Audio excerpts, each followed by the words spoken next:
Dependable, dedicated, and knowledgeable. Blue Cross and Blue Shield of Texas. I think that I will be the best candidate for your claim processing position. Hi, my name is Tracy Thomas, everyone. I think that I will be able to fulfill your position with the experience and the knowledge that I currently have of my previous employment. I was employed by Trailblazers Health Enterprise, formerly known as Medicare CMS. I was laid off due to downsize of the company, which the company was moved to South Carolina. Dedication to my position in performing a high-tech status as a trainer and as a team leader. All the information that came in on a daily basis at 6 a.m. in the morning, the claims had to be processed for Medicare, for Maryland, D.C., Virginia, and Texas. They had to be completed by 9 o'clock in the morning to be directed to the appropriate department. Once they was given to the correct department, you will look over the 1500 claim form, and you will look at the diagnosis of the patient, what the patient was diagnosed of, to determine what you billed them for, the doctor, what you would bill them for on the Part B side. Then after that, you would send it to an OC scan, to where they would scan the information in and be sent to the appropriate medical review department.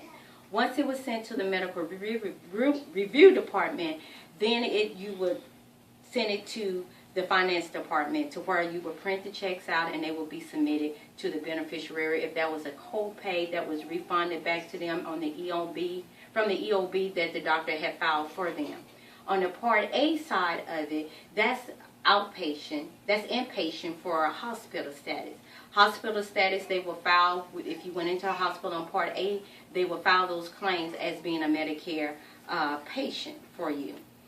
Basically, as the claim processing procedure, I was able to train, get updated on all the CMS requirements, the ICD-9 codes.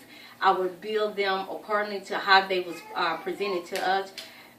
Most of the time they was changed. We had to go in and look at the different updates on the changes to be able to build the code, the doctor correctly with the proper procedure code that he had performed on the patient.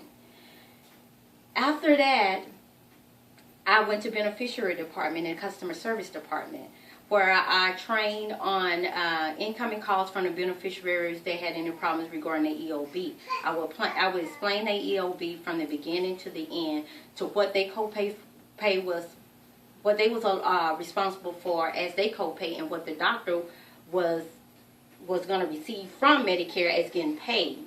Normally it was an 80% to 20% refund back. But if the patient paid out of their pocket, then Medicare would reimburse the patient back.